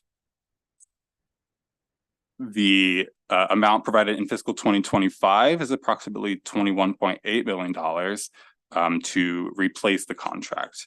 That's only a small amount more than, only about $1 million more than the extension amount. So it's unclear how the department will procure a replacement contract at higher labor costs for less money, or for about half the cost of the extension. The department has issued 2 RFPs to replace the medical care contract instead of 1, and those RFPs include both medical care and mental health care services. They are split between the incarcerated population and the pretrial population so that they can have more specialized care provided, as well as having a top to bottom provider understanding the needs of the community. There have been some steps that DPSCS took to fix some of the contract dispute issues, including replacing the contract manager and allocating a staff of 7, which were all compliant with generally accepted government accounting principles. They also started to assess for liquidated damages and provided that 50% subsidy, which was at the center of the contract dispute. The final step that the department took is to incorporate into the new RFP a requirement that the vendor pay at least the 75th percentile or better of the average salary as reported in the U.S. Bureau of Labor Statistics Index for their positions. It's particularly important since the labor supply is reducing, and we don't want to be in another situation where the contractor cannot provide the required staffing levels, and where the department is then put into a tough position to waive or to assess for liquidated damages for a contractor who isn't able to afford it. DLS is recommending committee narrative to be adopted, requesting that DPSES submit a report when either of those contract awards are made, describing the context of the decision as well as the value offered by the other contracts and offers, and the impact that may have on the budget. For technical purposes, since this is the overview, that will not be, the text of that recommendation will not appear in this analysis, but will appear in the administration analysis. And the final issue I'll be talking about today is regarding reentry programming. So this is a three-parter. The first part is the department has had a relationship with Threshold, which is a community-based rehabilitation center in Baltimore City for men who are returning from DPSES custody. They have not utilized this contract since the pandemic and have not restarted the program. On page 30, Exhibit 16 shows the utilization of that contract. Their appropriation was about $600,000 each year until the pandemic. And then since then, they were appropriated funds, but not using them through fiscal 2024. It's unlikely that they'll need that money in fiscal 2024 because that contract is not in place. And it does not appear that they have replaced these with any other opportunities, at least for men. There is still the Marion House supporting women that are returning from DPSES custody, as well as from other jurisdictions. The second part of this issue is that local reentry agreements are reported to not be utilized as much as we previously thought. This information was brought because a reporter requested a Public Information Act request from DPSES regarding data on returning citizens. DPSES did not respond in a timely manner and exceeded the 30-day limit by 158 days, violating the law by over 5 months. This was brought in front of the Public Information Act Compliance Board on July 31st, 2023, and DPSES did not respond to that complaint. The Compliance Board reported a few issues in receiving information from DPSES, not only on this Public Information Act request, but from others, which I will be speaking more of in the administration analysis. However, as far as this is concerning local reentry agreements, the data that DPSES eventually did provide based on the requirement from the Compliance Board showed that only a few participants had ever been engaging in the local reentry agreements with local detention facilities. Even one of those counties was not even aware that this agreement was in place.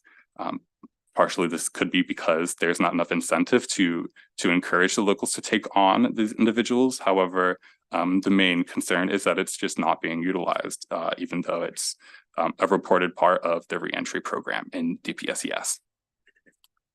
Exhibit 17 shows the third part of the story, which is participation data in programming. The largest number of primary assignments are for institutional programming, such as sanitation and dietary, but as well that extends to landscaping maintenance and being in the labor pool for institutional jobs. There is also a large component of participants in the educational and vocational programs provided by the department. But I will point out there is a wait list of 433 for these programs, and it's possible that these are still not provided enough to meet the needs of the participants. Finally, only 1% of the participants were in substance use disorder treatment services. These are voluntary unless required by the courts, but it is possible that considering the needs and the acuity that is reported of DPSCS offenders, they could attempt or try to increase the participation, especially in the SUD treatment, but as well in other rehabilitative and reentry programs that have more benefits than just working sanitation or dietary work. On this issue, DLS is recommending DPSCS comment on efforts to enhance their transitional housing opportunities, their local reentry placements, and their other rehabilitative programming for its returning citizens. We're also recommending committee narrative requesting that this information, this participation data be provided each year in the Managing Forward Results submission, including information on those who did not have a primary assignment in that area, but perhaps a secondary or tertiary assignment in the area, as well as those who are not participating, so that we have a better picture of a better idea of the whole picture. With that, I'll stop my presentation, but there is an update on the JRA savings that you can look at the in the end of the document. But Thank you, Jacob. Questions, Senator Rispet? Thank you. Question is on page 19. I should know the answer to this, but we need the chart about the vacancies. What is a correctional case manager? these are the primary people assigned to somebody incarcerated in facility to manage essentially their case, their paperwork. They look through the needs after intake. They assess all of their needs and sign them up for those courses that they would be recommended to have or required to have. The case managers do a lot. It's pretty holistic as well. If there's just any random issue that somebody is having, they could go to their case manager and have them look into it for them. And so an inmate has a case manager through their entire term in prison? I don't know if it stays the same the entire time. Well, I'm not sure it's the same person. You're in for 30 years. You will always have it. You will always have somebody that was my question. Right. And just on the chart, the left-hand scale that goes from 0 to 400. Yes. Those are the number of vacancies. Those are the number of vacancies. Yes. Or just the number of positions in general. So the top, each column has two parts. The bottom part is the filled positions and the top is the vacant positions. Yeah. It is harder to see. But what I'm trying to get at the numbers though. So get back to case managers. So this implies there are how many case managers? So for the case managers, it's yeah, just over 300. A little over 300. Okay, I got it. No, I read Right. that. Okay. I got one or two more little questions, but I can defer to other folks if you want to move around. Thank you for your analysis, Jason. A question for you. You said that there was at least one facility in the state that wasn't aware of the reentry practices from DOC. Right. So do we know who that entity is? And secondly, I have been aware for a long time that typically these conversations occur through the MCAA or the Maryland Correctional Administration. So I'm wondering, I'm baffled by that, and if we have a communication issue. So Yeah, I think that was Dorchester County, but okay, thank you. No, we can look. I was just wondering about that. in most of the counties, the number of participants since it started was about 10 or less. No, I understand that the participants of it, but you mentioned that they weren't aware of the program, which is a communication issue if we have one. So we need to make sure we don't have that issue. Thank you, Madam Chair. Yeah, page 23, under salary increases, second paragraph, it says employees who are underrepresented receive a $1,500 bonus, a 1% COLA, blah, blah, blah. What does an employee who is underrepresented mean? This is unrepresented, so who are not Unrepresented. Now I understand. I mean, not represented by a union. right. Okay, thank you. That's helpful. Okay. And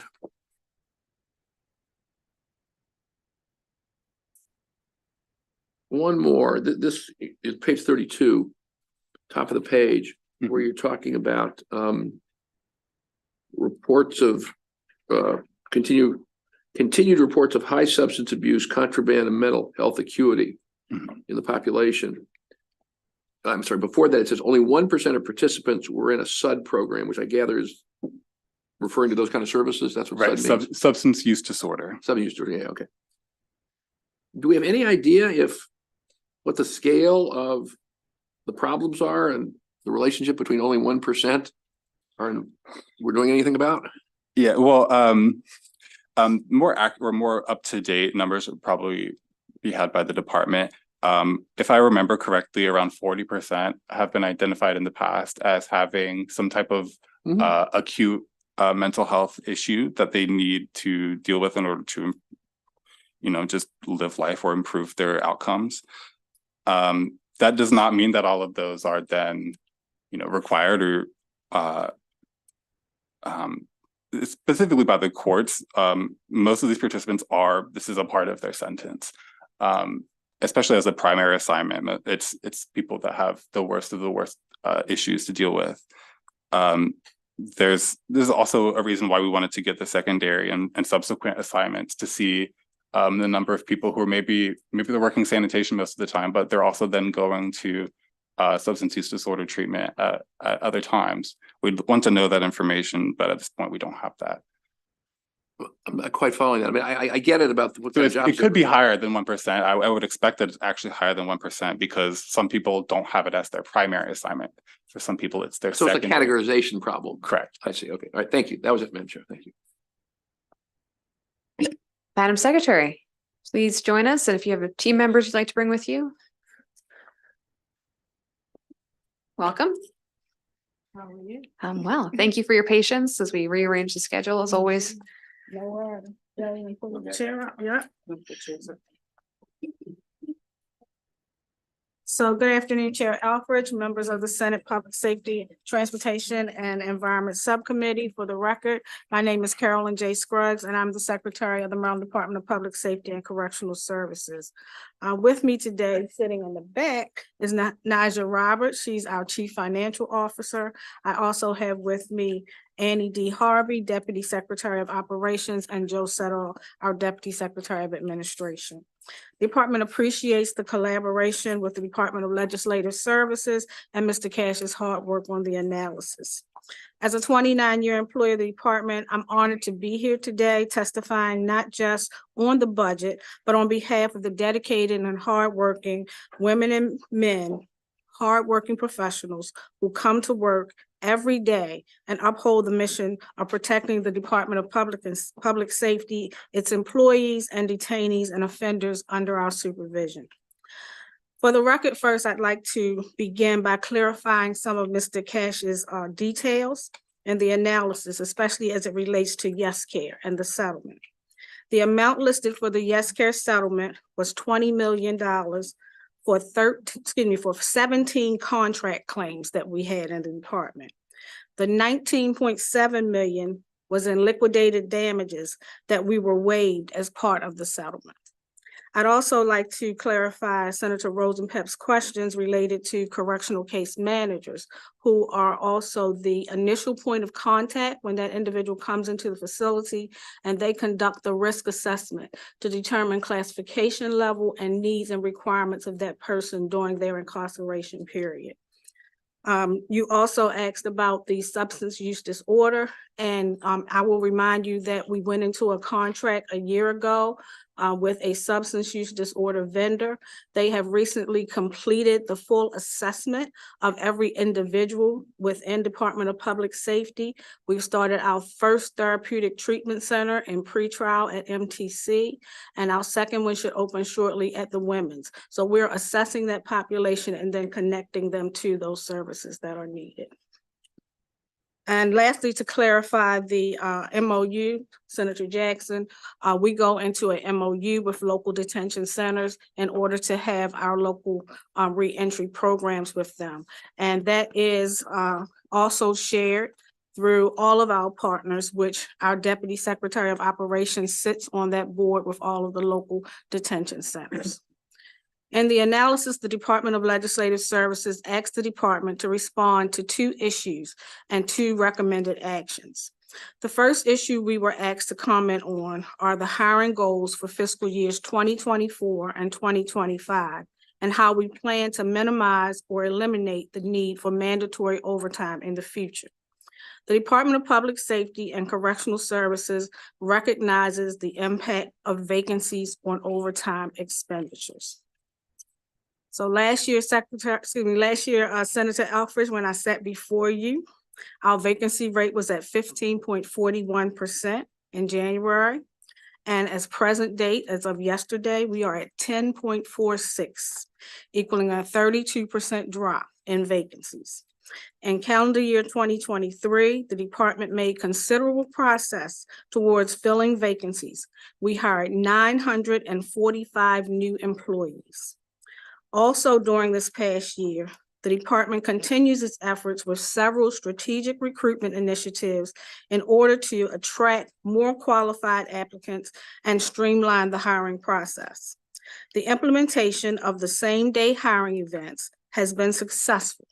Holding these events in local communities provides easy access for interested applicants. During the hiring event, qualified candidates receive conditional job offers and are able to initiate their background checks and complete fingerprinting immediately at the event's location.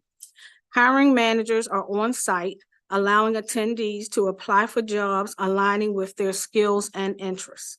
By conducting interviews and preliminary screenings on the spot, the department is able to provide conditional job offers suitable to candidates immediately.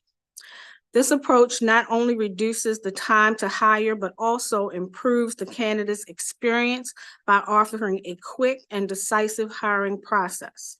This results in the reduction in time to hire by 13%. During 2023, the department participated in 191 recruitment and outreach events across Maryland and neighboring states, including going into neighborhoods, meeting people, and working with local leaders where they are, bringing the wonderful job opportunities that our department has to offer to individuals we both serve and protect, significantly broadening our pool of applicants with over 25,000 applicants received, of which 3,898 were correctional officer applications. Other efforts include partnering in our statewide National Night Out events that enhanced recruitment in our community. We continue to simplify recruitment and hiring in order to decrease the likelihood of applicants withdrawing from the process. These simplifications have created a considerable reduction in the overall hiring time. This optimization not only saves time, but also enhances the candidate's experience, making the hiring process more efficient and applicant-friendly. The department continues its efforts to better target job marketing and advertising. We entered into a memorandum of understanding with the Maryland State Ad Agency. This expands our capacity to reach a diverse workforce using multimedia platforms such as radio, television, billboards, and printed advertisements. The department also makes use of technology and social media platforms to drive interested applicants directly to the job application portal. One way to do this is by using QR codes. I'm pleased to report that the department experienced an increase in recruitment for all positions, administration, community supervision, and correctional officers within the last year. As you are aware, correctional agencies across the country are facing unprecedented staffing shortages, forcing departments to implement several initiatives to improve hiring and increase retention. Increased salaries, hiring bonuses, and other compensatory allowances have helped correctional hiring here in Maryland. In 2023, the department hired 364 new correctional officers, a 13% increase from the year before. And note that's almost one officer a day, we're one short. New correctional officers receive a bonus after graduating from the academy and another bonus after the satisfactory completion of the one-year probationary period. In addition, The department offers a regional bonus for correctional officers hired to work at facilities located in hard-to-recruit areas such as Somerset, Washington, and Allegheny counties. I believe that the department retention is vital as recruitment for the department. Retaining staff avoids the significant costs associated with hiring and training new staff. As we move through fiscal year 24 and 25, the department will use separation data and exit interviews to gain better insight into employee departures. By analyzing this data, the department can identify trends and issues within our workforce, leading to more informed and effective retention efforts. The availability of hiring incentives has assisted with recruitment for the past several years, and the retention longevity pay incentive helps stem the flow of correctional officers out of the department. As originally implemented, the RLPI was specific only to correctional officers.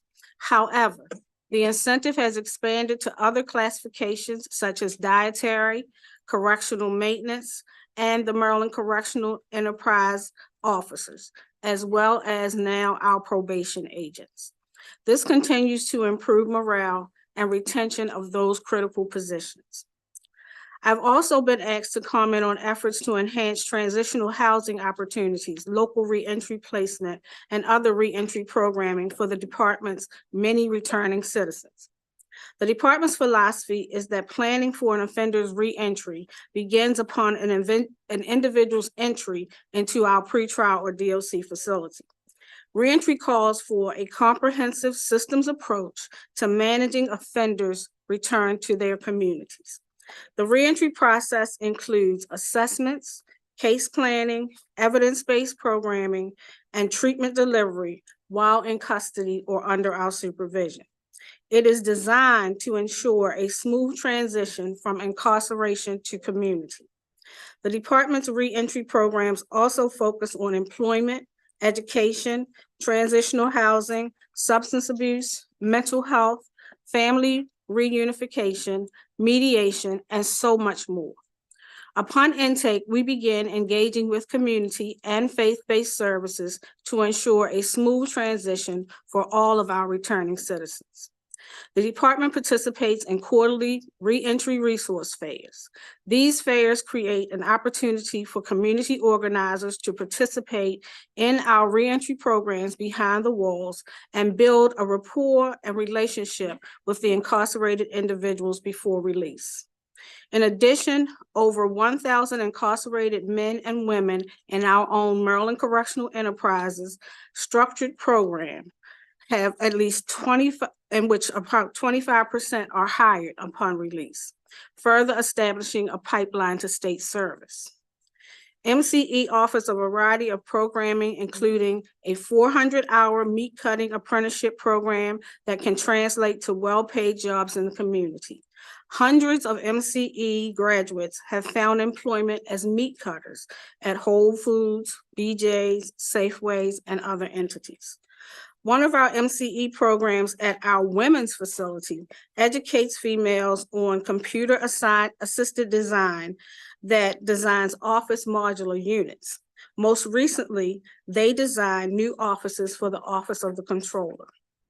In all, MCE structured training program includes 26 shops throughout 11 DOC facilities.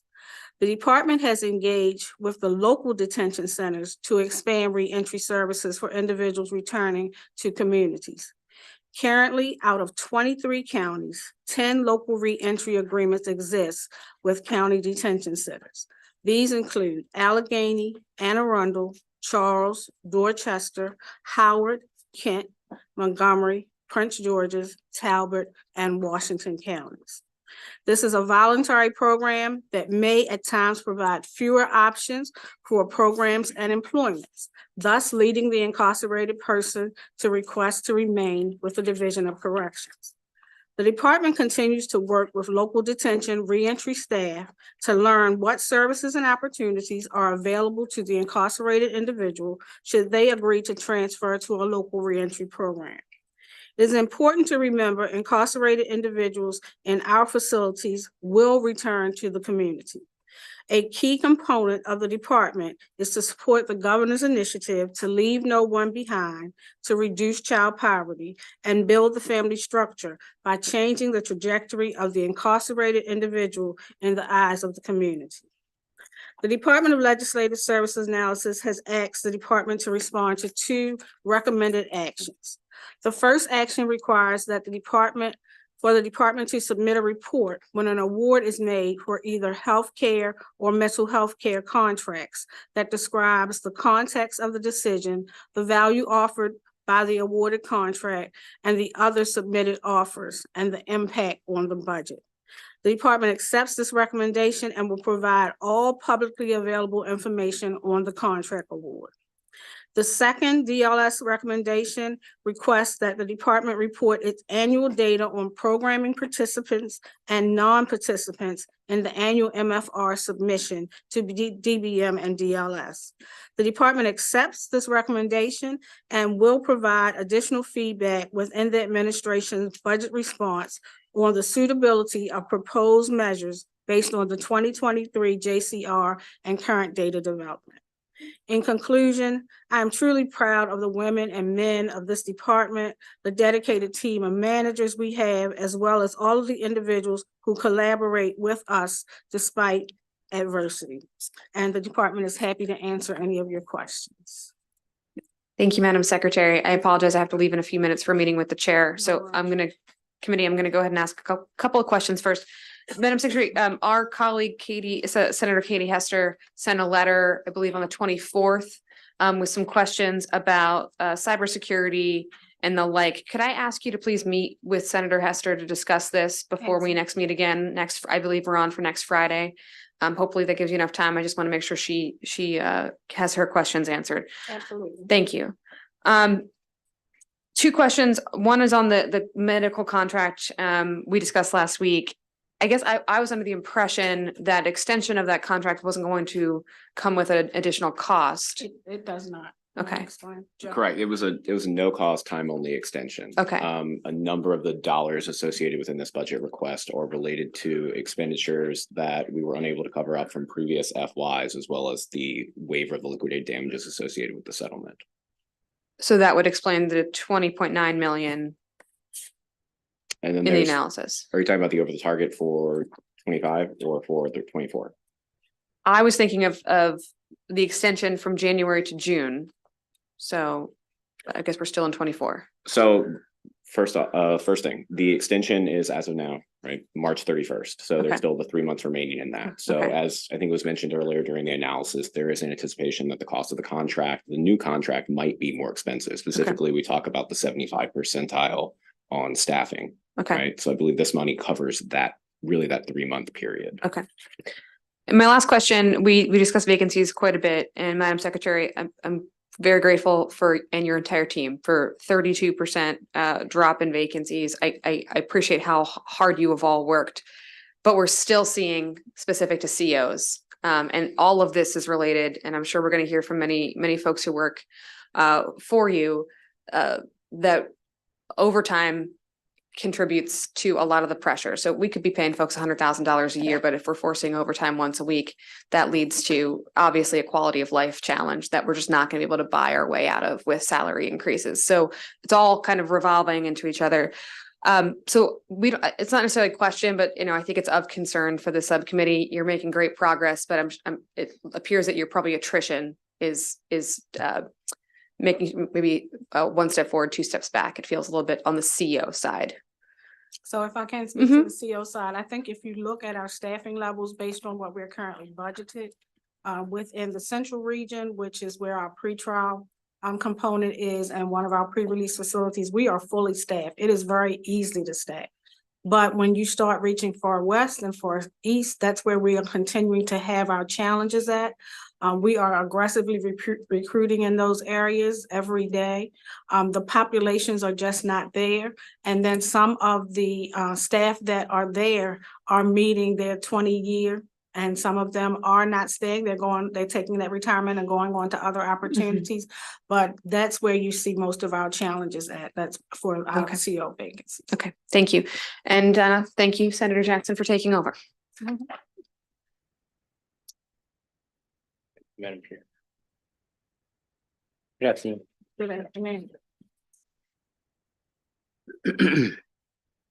So, Madam Secretary, good to see you You as well, and sir. your team. A couple of things I'd like to follow up on before I ask around the table. One, I want to thank you for the meeting last week. I think it was last week. We're already moving so fast in the session, but about the exit interviews and stuff. Anytime we can assess anything, whether I voluntarily, whether I leave out the door 20 years or whether I leave out the door abruptly, that's a piece of information that we can use as we move forward in your growth of your agency. Secondly, let me ask you a question about overtime. Can we see, or have we made the request for a plan, your overtime plan? So mandatory overtime in public safety is, one of the perils of public safety. I would certainly like to see, or the committee would certainly like to see the plan that you have in place regarding overtime.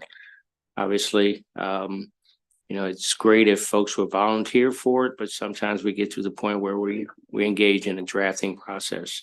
When we do that, I would love to see that qualified COs, correctional officers, at the lowest pay scale but highly skilled level are the ones that are chosen for overtime, because we're talking about budget. And as we continue to move forward, we want to continue to work with you with the challenges that you have. I certainly understand the Western facilities, Western Maryland facilities and the Eastern Shore facilities and the populations or the lack of populations that you have there, as well as on staff. So we'd love to see a copy of your overtime plan and your projections going forth through the year. Congratulations on your recruiting efforts and your hiring efforts. We know that's not easy, but we do appreciate that.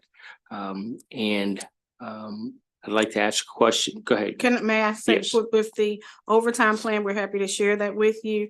But I do want you to recognize the department has a staffing and analysis and overtime analysis policy that we follow. We do solicit volunteers first for those opportunities for overtime, and we do maintain a draft list. But when you spoke to ensuring that some of the lesser paying classifications get that to have less of an impact, that is not always possible, because much of our overtime has various drivers, and some of those drivers could be a hospital run. Those individuals typically may not be weapons qualified because they are so new. They have not they've been to the academy, but they have not been to the range for that because it is not mandatory anymore. When I was coming up, it was mandatory to be qualified. So our drivers really depend on how we're able to staff that, because if it is a weapons post, I understand. typically you're going to have a more seasoned officer that's pay is much higher that's going to be handling that post. Trust me, ma'am, if I did not mention this, I thought I conveyed the lesser paid yet highly skilled or properly skilled individuals in those positions. So trust me, I believe in officer safety. That's one thing I would never, ever try to insinuate. So I apologize if I did not convey that properly. Everyone must be trained up, because it's not only for the folks that are detained, but it's for the general public and for colleagues as well. So we're certainly on the same page there. So although this is an overview today, I have a question regarding the contract, the healthcare contract. It has been brought to the attention of committee members here, and we'll go into that further later. But if there's any information, when a contractor is not renewed, their contract is not renewed, or for whatever reason you enter into a new contract, the outside resources that are used when inmates have to be transported to an outside hospital facility. In this case, we're talking about the Upper Peninsula Medical Center. There is an amount of monies that are owed to that facility, and if my calculations are correct, there's nearly $800,000 worth. The amount of dollars doesn't really matter, but when that contract is severed and a new contractor comes in, how are we reconciling to ensure that the outside partners that you have, which is vital, particularly in Western Maryland, you don't have many resources there, that we keep that relationship.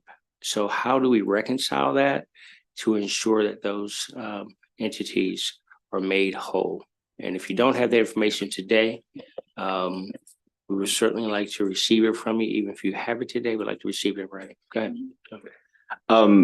If I'm understanding your question correctly, I think what you're really referring to is what's functionally like a subcontractor agreement between some of these outside providers and with the medical provider that the state contracts with, right? If at any point there are past due amounts or amounts that are due upon the transition to a different contractor on behalf of the state, those agreements between the sub and the prime in that scenario should still be valid, right? I mean, if you're the sub and you had a contract and say, hey, I'm owed $800,000, for example, with a vendor, then you should have a contract in place with all the stipulations associated with it to ultimately collect. I understand it. However, how do we ensure, or does Department of Corrections and Public Safety, Department of Public Safety and Correctional Services, whose responsibility is it to make sure? Again, we have a hospital system, a medical facility, and a area of the state who is receiving inmates from our system, the state of Maryland system, and there is a gap. Doesn't matter what the amount is. Whose responsibility is it? If my contract ends, do I wash my hands of it and we leave it to the state? Or where are the assurances that this takes care, that this is taken care of? I mean, again, I think the issue is, one, there's an issue of privity associated with the state and subcontractors, right? The state has contracts with a prime vendor. The prime has contracts with its subcontractors, and they have the agreements that they put together. Having said that, anytime there has been an issue where it's been made aware to the state that there's some amount that might be due or that there's some past due, the state works diligently with the prime and the sub to ensure that that payment is made. Okay, are you aware, Madam Secretary, that there is roughly $800,000 owed to Upper Peninsula Medical Center? Not aware of that amount. You want to speak, because Joe has been working directly with them. Yeah, so I think I know exactly what you're talking about. I've actually had some conversations with the relevant parties last week, and my understanding is as of, I think, Monday, 400,000 of that should have been transferred or wired over to the vendor. And regarding the other four, the two entities that you're referring to have regular meetings to discuss. And my understanding is there's an issue with the accounting at this point to ensure that they are made whole. Well, we appreciate that. And what we don't want, what none of us want, is that this contractor leaves and it's replaced. Then there's a burden, because what we don't want is for anyone who needs services from your facilities to be denied services. So if you could keep us up to date on that, we'd certainly appreciate that. Do we have any questions or comments, Senator Rosebetter? Yeah, thank you. Thank you. Two things. One is back to the recruitment, and you talked about these recruitment fairs where you're giving people offers on the spot. It makes perfect sense to me. What I'm confused about, I've heard from so many agencies that it takes so many months to hire people.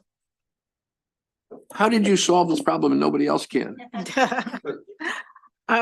I'm sorry. So what we did, I decided first, and I started with my old community in Baltimore City, to go back to the community, because sometimes you have to take things to the people. Sure. Instead of asking them to come to you. Absolutely. And I will tell you, at our first hiring event in the Oliver community in Baltimore City, we had over 600. No, I believe people showed up. I'm really They asking from showed the up. point of view of the rules. It was just an idea. And then working along with my staff, I've worked in the department for so long, I know the resources that we have. So we run the criminal justice information system. That's who does the background checks. So what we did was we brought all of our systems there to that facility, and we utilized them right on the spot so that we could do immediate conditional background, preliminary background check. We had the HR people right there.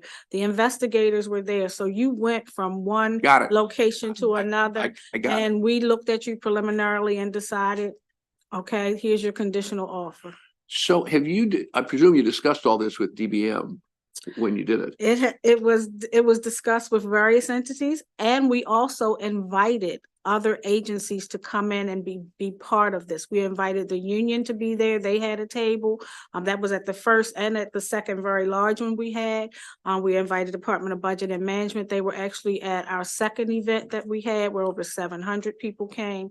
So yes, and then we also worked in partner with DBM when they decided to have an event at the 5th Regiment Armory. We helped to guide them through that event as well. And that was an event for multiple state agencies? Yes, And it was run basically the same way? yes. Could you get us, I'd really like the technical information on this, is what you just described, we brought in so-and-so and so-and-so and so-and-so. We could do quick background checks. We could do this, we could do that. I really want to understand like a little Sure. chart, how you squeezed 6 months into 6 hours. You have to have all of your resources there, and you have to have those entities that actually support those resources there. Because if I'm hiring an IT and I'm just an HR person, I can't tell you all the so we No. put I mean, the IT person I there. get the big picture, but I really Okay. want to understand it Sure, like in a chart. We will give you, Because we'll provide you a flow chart. I'm drafting legislation to deal with this issue of hiring across agencies. And so I want to understand the details. So that's really, really helpful. We will provide you a flow chart. Perfect. Thank you. Second, Mr. Chairman, I think you heard me with the other secretaries, is in general, very much open to ideas you have in your world to raise additional revenue and to meet your responsibilities and meet the requirements of your job at lower cost by thinking outside the box. And stuff you can do on your own, but stuff you might need our help with. So we will really need to think about how we raise revenue. We are not a revenue generating, and what we don't want to do is impact our incarcerated population by putting higher demands. No, on them. So I get it. we'll But definitely think but through Maryland Correctional Enterprises has a revenue model. I mean, that's an example inside your operation. But I'm saying, but also saving money. Are there ways that you could do things more efficiently Sure. if we change this rule or change that rule or invested in this or invested in that? Just brainstorming that would be great. Thank you. Thank you, Yes, Mr. sir. Chairman. Thank you, Mr. Chairman. So I know there's problems looking at the chart here, how the red is more than the green about the CEO positions and how it's troubling just to get people and get them to stay. I know pay is not the greatest, but the overtime is the burden. Have you ever had the opportunity to maybe look at how you can work with the union and do shifts that aren't 8-hour shifts, but other shifts to work them out to make sure that you're going to pay overtime no matter what if you don't have the people? Yes, sir. We've looked at, not to cut you off, I'm sorry. We've looked at adjusting shifts. We've looked at 12-hour shifts, how we change our teams going from 3 teams to 2 teams. We make that, all of that has to be part of union negotiation. Yeah, and I know it's got to be negotiated, but I just want to make sure there's other options out there, which is beneficial for you, for the workforce, because we want to make sure that you're capable to fill those needs. Yes, I know how important they are. I want to commend you on the commercials, on getting out there. I see them, just let you know, and you're doing a good job at that. And, but I know recruitment is a big thing. So I'm out in John Ferris myself, my other job, like I say, and it's a beneficial for me when I go out there and I do that. But I see the turnover. It's a constant, and I know it's a problem. And I know we got to find ways how we can keep good employees that are faithful, that are workers, that want to go out there, they don't mind the overtime, you know, not getting burdened down. But I know we got to find ways of incentives and stuff that we can make sure we can keep those employees. So if there's ideas or something that we can help out, we can work, let's do that. So we can make a difference. So thank you. Thank you, sir.